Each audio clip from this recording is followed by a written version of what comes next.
رمضان سال میں ایک بار آتا ہے، اس کے لیے کتنا اہتمام کرنا چاہیے؟ اپنی مسجد کے ائمہ سے کہو کہ ہمیں تراویح پورے مہینے پڑھانی ہے، ہمیں پورے مہینے پڑھنی ہے۔ ہم پورا قرآن سننا چاہتے ہیں پورے رمضان میں، 10 دن کا پڑھ لیا پھر فارغ ہو گئے، 5 دن کا پڑھ لیا، ایسا ہرگز نہ کیا جائے۔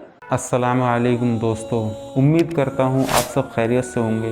ویڈیو میں آگے بڑھنے سے پہلے آپ سب سے گزارش ہے، اگر آپ ہمارے چینل پہ نیو ہیں تو چینل کو سبسکرائب کریں، ویڈیو کو زیادہ سے زیادہ شیئر کریں۔ ہمارے فیس بک پیج اور انسٹاگرام پیج کو فالو کرنے کے لیے ڈسکرپشن میں دیے ہوئے لنک پر جائیں اور ہمارے پیج کو فالو کریں اور ہمارے چینل کو زیادہ سے زیادہ سبسکرائب کریں۔ بہت ہی اہم بیان ہے، لاسٹ تک دیکھیں گے، انشاءاللہ نفع ہوگا۔ چلیے ویڈیو کو سٹارٹ کرتے ہیں۔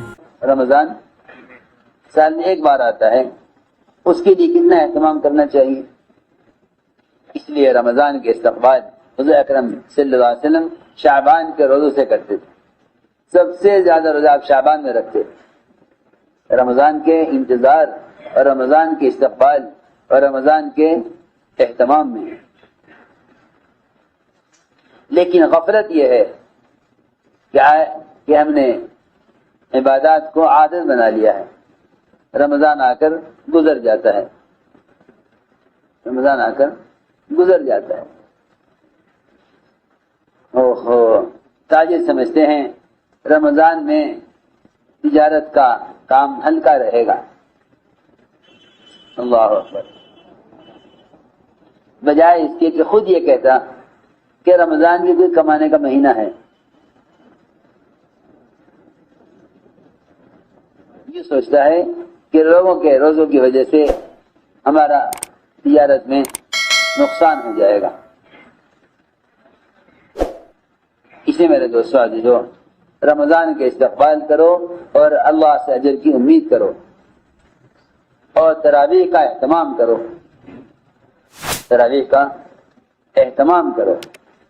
اپنی مسجد کے ائمہ سے کہو کہ ہمیں تراویح پورے مہینے پڑھانی ہے، ہمیں پورے مہینے پڑھنی ہے۔ ہم پورا قرآن سننا چاہتے ہیں پورے رمضان میں، 10 دن کا پڑھ لیا پھر فارغ ہو گئے، 5 دن کا پڑھ لیا پھر فارغ ہو گئے، ایسا ہرگز نہ کیا جائے۔ ہر مسجد کے مقتدی کو چاہیے اپنے امام سے کہیں کہ ہمیں آپ تراویح پورے مہینے سنا، کیونکہ جلدی قرآن کو پڑھ کر ختم کر دینا یہ قرآن کے ساتھ بڑی زیادتی ہے۔ ان قوم اتخذوا هذا القرآن مہجورا، مہجورا کا مطلب یہ بھی ہے کہ یا تو اس پر عمل نہیں کیا یا اس کی قرأت کا حق ادا نہیں کیا، وہ بھی مہجور کے حکم میں ہے کہ اے میرے رب، میری قوم نے قرآن کو پیٹھ پیچھے ڈال دیا، قرآن سے اعراض کیا۔ اس لیے میرے دوست عزیزو، حضرت عائشہ فرماتی ہیں رضی اللہ تعالی عنہ کہ جس شخص نے ایک رات میں پورا قرآن ختم کر لیا اس نے قرآن پڑھا ہی نہیں ہے، اس نے قرآن پڑھا نہیں۔ یہ تو انفرادی پڑھنے میں یہ بات ہے، اگر مجمع کو پڑھا رہا ہے تو امام کا قرآن کا پڑھنا اس طرح ہونا چاہیے جس سے سننے والے کو قرآن صحیح ہو جائے۔ اس لیے تراویح کا اہتمام ہو پورے رمضان اور قرآن سنا جائے پورے رمضان۔ عام طور سے ائمہ اکرام یہ چاہتے ہیں کہ بس 10 دن کا سنا کر اپنا بوجھ اتار لو، حالانکہ قرآن بوجھ نہیں ہے، قرآن تو غذا ہے، قرآن غذا ہے۔ شوق سے پڑھنا چاہیے قرآن کو شوق سے پڑھو، شوق سے سنو کہ بھائی روزانہ 1 سپارہ اطمینان سے پڑھا جائے، اطمینان سے سنا جائے، تاکہ پورے رمضان تراویح کا بھی اہتمام ہو۔ جو لوگ 10 دن میں 15 دن میں قرآن ختم کر دیتے ہیں وہ باقی رمضان گھومتے پھرتے ہیں، کیا کریں گے کہ پھر 15 منٹ میں الحمد ترا کیسے تراویح پڑھ لیں گے پھر فارغ ہو جائیں گے۔ اگر احتساب ہوگا تو قیام بھی ہوگا، اس لیے فرمایا کہ جو رمضان میں تراویح کا اہتمام کرے اللہ سے اجر کی امید کے ساتھ، اس کے پچھلے سارے گناہ معاف کر دیے جاتے ہیں۔ فرمایا حضور اکرم صلی اللہ علیہ وسلم نے کہ جو شخص رمضان کے مہینے رمضان کے روزے رکھے ایمان کے ساتھ یعنی اخلاص کے ساتھ، احتساب کے ساتھ یعنی اللہ کے وعدوں کا یقین اور اجر کی امید کرتے ہوئے، اس کے پچھلے تمام گناہ معاف کر دیے جاتے ہیں۔ ایک روایت میں ہے ابو سعید رضی اللہ تعالی عنہ یہ فرمایا حضور اکرم صلی اللہ علیہ وسلم نے کہ جس نے رمضان کے روزے رکھے اور روزے کی حدود کو اور اس کے آداب کو، کیونکہ صرف روزہ رکھنا فاقہ ہے، اور روزے کے رمضان میں اپنے آپ کو لایعنی باتوں سے، غیبت سے خاص طور پر اپنے آپ کو بچانا، یہ اپنے روزے کی حفاظت کرنا ہے۔ کسی رمضان کے روزے رکھے اور رمضان اور روزے کی حدود کو اور اس کی قیود کو اچھی طرح پہچانا اور ان چیزوں کا خوب خیال رکھا جو روزے دار کو کرنی چاہیے، اور جس سے بچتا رہا جس روزے دار کو بچنا چاہیے، اللہ تعالیٰ اس کے پچھلے تمام گناہ معاف فرما دیتے ہیں۔ فرمایا حضور اکرم صلی اللہ علیہ وسلم نے کہ میری امت کو 5 چیزیں وہ دی گئی ہیں رمضان میں جو اس سے پہلے کسی امت کو نہیں دی گئی۔ ایک تو بات یہ ہے کہ روزے دار کی خالی معدے کی وجہ سے منہ کی بدبو اللہ رب العزت کو مشک سے بھی زیادہ پسند ہے، مشک سے بھی زیادہ پسند ہے۔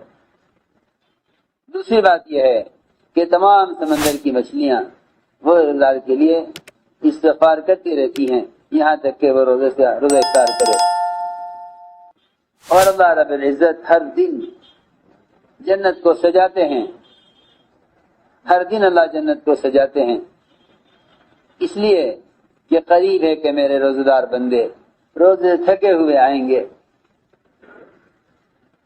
اور وہ یہاں اپنی تکان اتاریں گے اور اے جنت تیرے اندر داخل ہوں گے۔ لہذا اللہ تعالیٰ جنت کو ہر دن سجاتے ہیں، اور جتنے سرکش شیاطین ہیں ان کو قید کر دیا جاتا ہے، وہ چھوٹ نہیں سکتے رمضان کی آخری رات تک۔ ایک روایت میں فرماتے ہیں کعب بن عجرہ رضی اللہ تعالیٰ عنہ کہ فرمایا حضور اکرم صلی اللہ علیہ وسلم نے کہ ممبر کے پاس سب جمع ہو جائیں، چنانچہ فرماتے ہیں کہ ہم سب جمع ہو گئے، آپ ممبر پر چڑھے، یہ پہلی سیڑھی پر آپ چڑھے، آپ نے فرمایا آمین، حالانکہ آپ نے خود کوئی دعا نہیں مانگی تھی، کوئی اور کسی اور کی دعا کی آواز بھی نہیں تھی، فرمایا آمین۔ پھر دوسری سیڑھی پر چڑھے، فرمایا آمین، پھر تیسری سیڑھی پر چڑھے، فرمایا آمین۔ جب آپ ممبر سے اترے ہم نے عرض کیا کہ یا رسول اللہ آج تو ہم نے آپ سے ایسی بات سنی ہے کہ اس سے پہلے ہم نے ایسا کبھی نہیں سنا کہ آپ آمین کہہ رہے تھے اور کوئی آواز سنائی نہیں دے رہی تھی۔ آپ نے فرمایا کہ جبرائیل علیہ السلام میرے پاس آئے اور یہ کہا مجھ سے کہ اللہ کی رحمت سے دور کر دیا گیا وہ شخص جس کو رمضان کا مہینہ ملا اور پھر بھی اس کی بخشش نہیں کی گئی۔ اس پر میں نے آمین کہی۔ جب میں چڑھا دوسری سیڑھی پر تو جبرائیل نے کہا کہ اللہ کی رحمت سے دور کر دیا گیا وہ شخص کہ جس کا آپ کے سامنے ذکر کیا جائے، جس کے سامنے آپ کا ذکر کیا جائے اور وہ آپ پر درود نہ بھیجے۔ اس پر میں نے آمین کہی۔ جب میں چڑھا تیسری سیڑھی پر تو جبرائیل نے کہا کہ دور ہو گیا، اللہ کی رحمت سے دور کر دیا گیا وہ شخص جس نے اپنے والدین کو، یہ دونوں میں سے کسی ایک کو بڑھاپے میں پایا لیکن اس کی خدمت کر کے جنت میں داخل نہ ہو سکا۔ اسے میں نے آمین کہی، یعنی جبرائیل کی بددعا اور آپ کی آمین، جبرائیل کی بددعا اور آپ کی آمین۔ اس لیے میرے دوست عزیزوں رمضان کو خوب وصول کرو، یہ رمضان کا مہینہ دعوت اور عبادت کو جمع کرنے کا مہینہ ہے، اور تراویح کا اہتمام کریں